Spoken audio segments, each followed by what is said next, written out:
again, what everybody forgets is my mom loved being a star. She loved fashion. She loved these actresses. She loved the events. So making a joke was no big, it was coming from such a place of, isn't this the best? And it goes back to, was it from Stripes? Lighten up, Frances. We don't like one of your dresses when you've had 20 outfits for free in the award season. And in her act, one time she had a Willie Nelson joke and she heard it upset his daughter. It was out of the act the next day. There was definitely, and we never went after what we called civilians. That wasn't fair. We did have rules. You're not going to go after civilians. You're not going to go after someone who you know is going through a very hard time. You're not, and as my mother always said about her act as well, you have to be so famous for someone to make a joke about you and have everyone get it. Your career is in a pretty good spot. This is true. They have to have a working knowledge of you to understand why the joke is funny. Sofia Coppola put it great once. She's like, the first time she's like, being interviewed by you and your mom on the red carpet's like a sign of like you've arrived. And everyone takes themselves so seriously. Most laughed at it. Some took it too seriously. Why did Fashion Police go away? Which version? Okay, so the first one ended when we left E and went to TV Guide. And then we did it at TV Guide. Then we left TV Guide. And E tried to do different versions of it. And then they came back to my mom many, many, many, many years later and said, we're going to do them as specials. Do you want to come back? And she said, okay, let's see how it goes. And then they're like, well, we want to turn it into a series. And that's when she said, I'll only come back if Melissa produces it again, because I was producing the first one because she trusts me and she knows I'll protect her. And I never say this out loud, but I'm good at my job. And then we went to a weekly, and then my mother passed, and we went through a horrible experience, upheaval, where the show I honestly believe we went back too soon.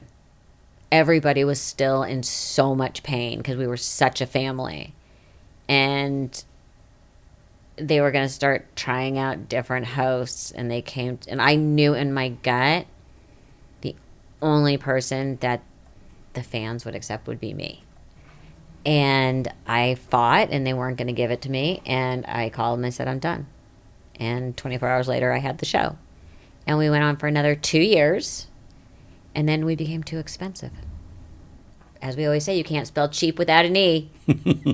I remember that saying. Yes. My mother used to say that, remember, you can't spell cheap without an E. And it got too expensive between me and Juliana and other people. We priced ourselves out, or as some of the executives say, you can't ask someone to keep working who needs oxygen while you're standing on the tube. Yeah.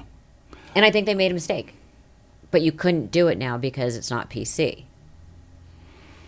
I reminded you yesterday when we were on the phone that you and your mother were the first two people to call me when you found out that I'd lost my job, or that E wasn't. You were unceremonially escorted. Yes. Out of the building. Right. On the day of the Emmys. Mm-hmm. Had you already been on air that day? No. Nope. Got a call at home. Which, by the way, that management was the reason why my mother and I left. That same group of executives who took my mother and I to lunch at the Bel Air Hotel. And our contract was coming up, and the head of the network at that time, what was her last name? Mindy Herman. Mm-hmm. I'm not scared to say it. Looked at us across the table and said, we're not sure we're going to continue doing red carpets. Then why does E exist? Yeah, but it's a lost leader, even though it's a tentpole, and we don't know if we're going to continue doing it. Which is a great thing to say to two nervous, twitchy Jews who then get on the phone and go, oh my God, And hey, a Gentile can act that way too. Exactly. we make the deal with TV Guide. We make the announcement, and the first phone call we get is from the Roberts family, who owned Comcast, and said, "What the hell is going on?" Mindy never reported in what was happening. Yet we all survive. Enough. That same person said to me across her desk, "I always knew you were a man of integrity," and got up and came around and hugged me. And on my way home from work that day, I got a call from my agent who said, "They're still firing you." I'm glad you think I have integrity. You don't have a job, but I appreciate who you are as a person. Oh, well, let me cash that check. Yeah, right. But then she did not leave E in favor in the good graces of the powers that be. I know. I stored those new articles from the LA Times on my phone. I read them whenever I'm down. Isn't that funny? We all have those things. We all have those things where you're like, remember when you said that? But Hollywood is made up, and the entertainment industry is made of people with so many hurts. You've spent your entire life here in Los Angeles, haven't you? Just about. Yes. I always thought you were more East Coast. I think it's an East Coast sensibility that I was raised with, and I went to school for 4 years back east, but my parents were here since I was 3. And that's why they shipped my ass cross country for college. Like, you need to get out. And I did that with my son for the first 2 years. I'm like, you have to get out of LA. This is not reality.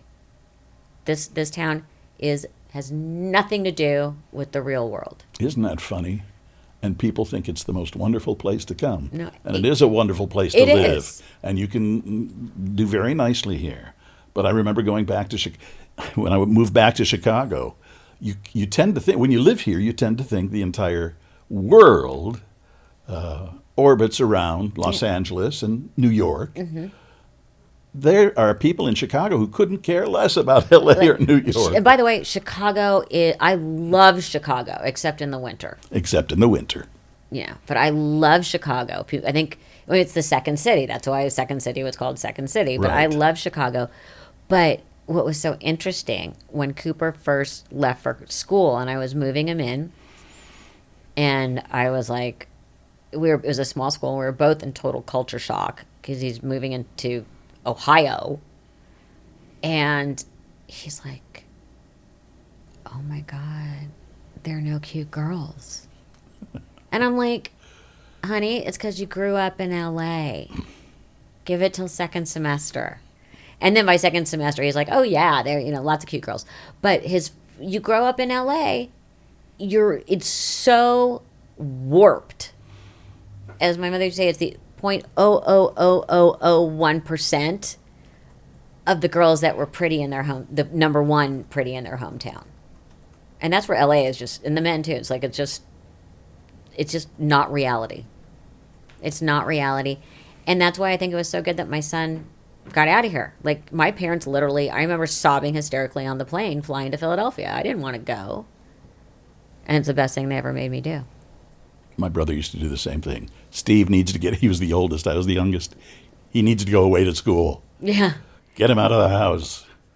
But yeah, leaving LA was the best thing I did for 4 years. And I was very fortunate that I could go back and forth to New York because my mother moved back to New York after my father passed away. Which apparently was some sort of a deal that my parents had, some weird pinky swear, blood oath, that when the other one died, the other one could move back to New York because they both hated living in LA. Really? Hated it. Never, all those years, they loved our house. They loved our friends. Neither of them were LA people.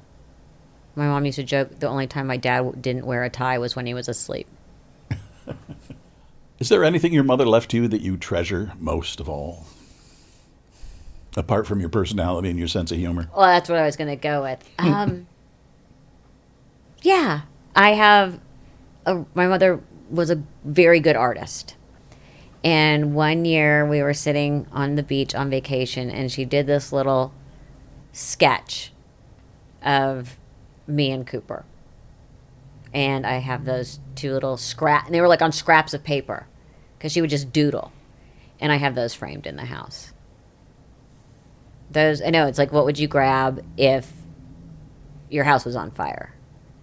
I would grab that. There's a couple other things that I would grab. But that to me, and I see it every day, because it was such a real moment. She was sitting on the beach and, probably in the shade under 20 layers of clothing, so no sun could touch her. And Cooper, and he was little, and it's just sort of from the side, and then the two of us just kind of just sitting there on the back, and she was just doodling.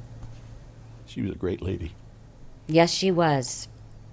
And it's interesting because Cooper still profoundly feels the loss in his life. At one point after my mom died, he looked at me and said, he was crying, "Nothing will ever be good again." And this is another good one for grief. And I said to him, things will be good again. They'll just be different. And then I went in my room and sobbed hysterically that my son felt that way. But I truly believe that too. When you say nothing will ever be good again, it'll be good again. It'll just be different. There was that wonderful movie about your mother. I don't know if it was, I can't remember now if it was a documentary or what. It was the documentary. Where it shows her with Cooper on, is it Thanksgiving? Where they're taking food to people who are sick. Yeah, who are and she was teaching him. Yes, and Cooper and I still do that every year. It was so nice. Yeah, we do that every year. We get up on Thanksgiving morning and volunteer. Every single year still. We used to do it for God's Love We Deliver, which was the big charity in New York that she was on the board of. And Cooper and I do it with Project Angel Food here. We go into the kitchens and pack boxes into bags so that they can be taken, by the drivers. Literally. I mean, every Thanksgiving morning we get up and do that. This has been so much fun, Melissa. So much fun, but you haven't given me any good inside gossip. It's so boring. You were always so good at keeping it to yourself. Shit that I don't know that went on at E. We have a camera and microphone. I can't do that. Oh, God, you were always so good about being not telling. And it's just it's so aggravating. It's the one thing I never liked about you, Steve. You were too discreet. My father was a Baptist minister. He kept things to himself. Can you hear my eyes rolling? Yes, I can. It is so good to see you. Good to see you, too. I really enjoyed this. Me too. If you are having thoughts of suicide, there's help. You can talk to a trained counselor at any time of the day or night at the 988 Suicide and Crisis Line by dialing or texting 988 on your mobile phone. Still Here Hollywood is a production of the Still Here Network. All things technical run by Justin Zangerly. Theme music by Brian Sanashin. And executive producer is Jim Lichtenstein.